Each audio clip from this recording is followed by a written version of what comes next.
Alright, so with this video, I just want to show you one of the most commonly used tools that I use in Maya, and I think it's safe to assume every modeler who uses Maya would agree with me that this is the most commonly used tool, and that is the multi-cut tool. So, excuse me, let's just go through it. So I'm going to click on the cube. I'm gonna make it bigger. I'm just gonna lift it up. So what is this multi-cut tool? Let's take a look at it. So I'm gonna click on it, and so if we just move around the surface without doing anything, we can see a few things happening. We can see the edge, it lights up, and we can see this orange line that connects to a vertex. Alright, so what is happening? Well, okay, let's use the edges first, and if we click on it, we have this blue vertex and it gives us this percentage number, and it's telling us the percentage means the position along the edge. And so obviously if we go straight in the center, like that's 50.62%, so that means that blue vertex is more or less in the center of this edge. And so we can just, as we're like moving the mouse, we're dragging this vertex along along the edge here. It's kind of sliding back and forth. So once you're happy with the positioning of the vertex, you can just let go of the button. Boom. And you've placed a vertex on the edge. So now you have to complete the action and create a second vertex. So an edge between the two vertices can be formed. So let's say I'm going to click here, and again you can move the mouse along the surface here. Let's say here I'm happy. There you go, we've created an edge. Now the operation isn't complete yet. You've got to right click the mouse button, and there you go, you've now created an edge. There you have it. Now the thing is when you create an edge like that, you can't just leave it like that. You have to loop the edge, which means it has to finish. Because now, if you take a look, you've got like a triangle here, a three-sided shape, and also you've got one, two, three, four, a five-sided shape. And what you need are four-sided shapes that loop around. So you've got this edge that runs across the bottom here, then up across the top and down. So this edge needs to continue. If not, if you hit 3, you can see there's a bump there, and you might not want that. So let's hit 1. Right, so grab the multi-cut, and you want to continue with this. So click, drag, and when it locks, it means the two vertices meet. It locks. Okay, so now click, drag, and it's up to you where you want it. So say here. There we go. So now we've created two edges. Then it's like, okay, let's create another one. So click, drag. There we go. And let's bring this one up here. Say, there we go.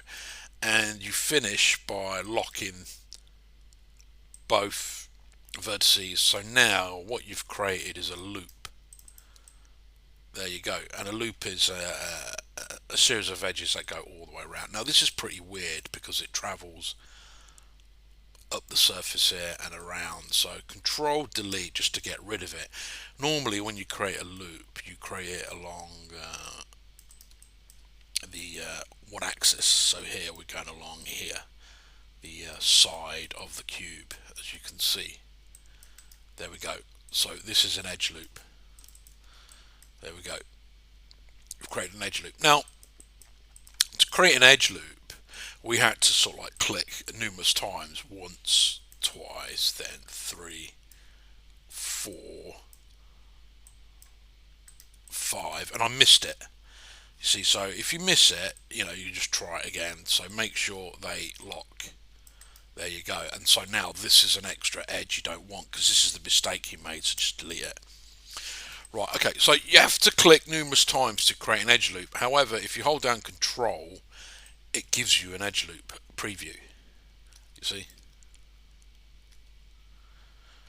and you move the mouse along to determine the position of this edge loop. So it's like, well, I want it here, so it's just one click. So when you hold down control, one click creates an edge loop instead of just clicking many times manually to create your own edge loop.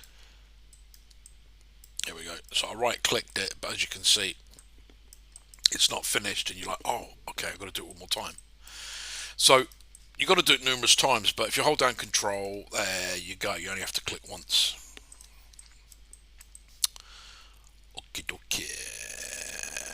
Right, control Z just to clean up this cube a bit better. There we go. Back to square one, back to the beginning. I'm going to click on this, right click, object mode. So we're back to square one. If you right click vertex, just out of interest, always take a look. So the only vertices that should exist on this cube are the ones in the corner that create the cube. Because sometimes, by accident, you might click on an edge there, and you click in so many times and you do a control Z to undo that you might have forgotten that there's an extra vertex hiding somewhere. Now you can't see it unless you go into vertex mode, and it's like, there it is. And so a floating vertex can actually give you a lot of problems when you're deep into modeling and you've got this complicated character. When you hit 3, do you know what I mean, you've got this like little bump there. Can you see a little bump? So you want to train your eye to spot these kind of like little mistakes. So there's like a little lump there, and so you're like, well, what's the problem? And then you go into vertex mode and you're like, there's a floating vertex. So you select it and just delete it. All right, going back to the multi-cut tool. So control, if you hold down control, it allows you to preview an edge loop and then click. There you go. Now, what if you want your edge loop to be directly in the center? How do you do it? Because it's difficult to eyeball it with, like this. Like you're thinking, well, is that the center? That's more or less the center, yeah.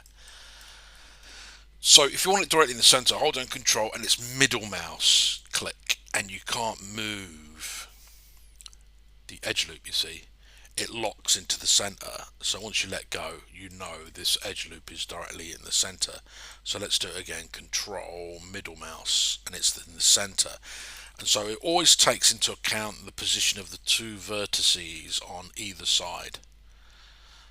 So if we just delete this edge loop here, so if you want to place an edge loop in the center, Maya takes into account the position of this vertex and the position of that vertex, and so you want the edge loop to be directly in the center. So middle mouse, bang. Same here, middle mouse, bang. And it will always position your edge loop in the center. Center, you see. Always in the center. Okay. Another way of making sure your edges are in the center is if you hold down shift. And this time you get a black vertex, which means it's directly in the center of your surface here. So in this case, again, Maya's doing the same thing. It reads the distance from the position, of this vertex and that vertex, and so the distance is centered right here. Bang. And you can actually see before you click on the as you click on the bump, before you let go, it actually tells you it's 50%, and then right click, and there you have it. So there you go. Another way of doing it, instead of shift, is you hold down shift control, and it gives you this dotted line, which, as you can see, it takes you there. Click, and there you have it. So shift, there you go. So that's directly in the center. Click, shift, directly in the center. Click, drag, so it locks, and you can hold down shift control. There you go. Boom. Now, if you want to look at the options, you can double click the tool that you're using here, so it's the multi-cut, and it gives you the some of the options here, like snap step. Now, I keep it 10%, but you know, if you want to bump it up, it doesn't really make a difference to the way I use it, really. Bring it down to 0 or 1, and it allows you freedom from being too close to the edges. Can you see? When you're too close to an edge vertex or any vertex, you can see the orange line. So it's Maya's telling you that it's willing to connect to that vertex without you going right up to it. You see, there's a distance, and so you can increase it or decrease it. So I just keep it at 10, reset it. Smoothing angle I don't touch. Edge flow is interesting. We'll get to that in a second. Subdivisions, always keep it as 1. So, but there you go. There's 10. And there's 1. And, well, that's 1. Let's do uh, let's do 30. There we go.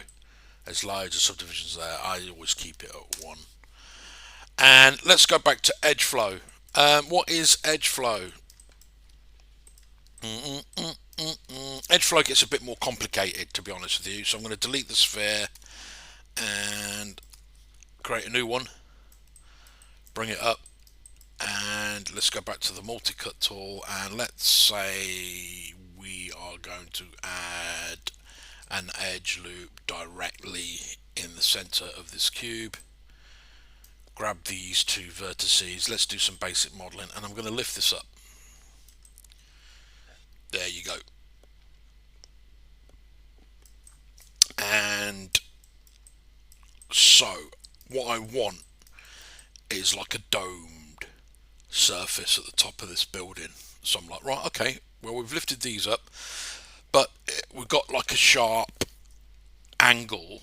We need more resolution to create the circular dome. So let's continue. So I'm going to add another edge loop here, and I'm going to grab these 2 vertices, and I'm going to bring it up a bit more. Add another edge loop here, bring it up a bit more, and so we're starting to kind of do this dome, as you can see. And it's like, well, I need more resolution here, and I'm gonna like grab these 2 vertices and just kind of lift it up a little bit. All right, okay, grab the multi-cut, switch on edge flow, now drop the edge loop in, and look what happens. Boom, it creates the curved surface for you. So Maya reads the curvature between this vertex and that vertex, and so we've got the curvature that starts here, so it's curving round. So Maya continues it, and there you go, the edge flow, and you're like, okay, one here as well, and you think, yeah, it's looking good. Okay, maybe some more here and here, there, and you can go as many times as you want. Okay, now you got to be careful because it doesn't seem like it's leveled out. It seems it's a bit bumpy, so you might want to consider how you're going about doing this. So if we just get rid of these edge flows here, and then not edge flows but edge loops, and grab the multi-cut and then start fresh. So all we've created is this. We've lifted this edge up. Now let's do it. You see, we're allowing Maya to control the curvature, and it's much better now. Look at that. That is edge flow, and so that looks pretty nice. So we've got the slice tools here. I'm just going to close it and I'm just going to show you what the slice tools do. So this is the side view, that will do.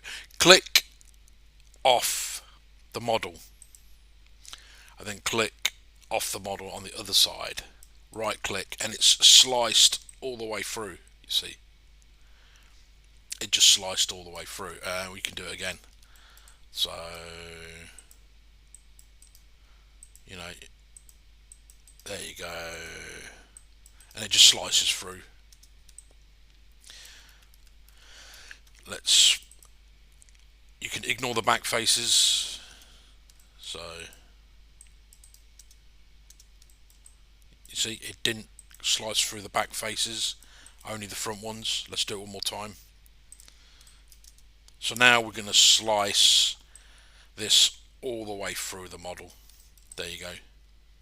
So from the front, the side, the back. Ignore back faces. So maybe you just want the cut at the front. There you go. Delete faces. Boom. There you go. Let's do it again. Can you see where it's pointing? It's pointing forward there at the top, you see, which means it's going to delete all the faces above the orange line. Here, below the orange line. So, you know, you can twist it around, but then, boom, it's off the model. Make sure it's on the model. There you go. Extract faces. Boom. Look at that. It's extracted them.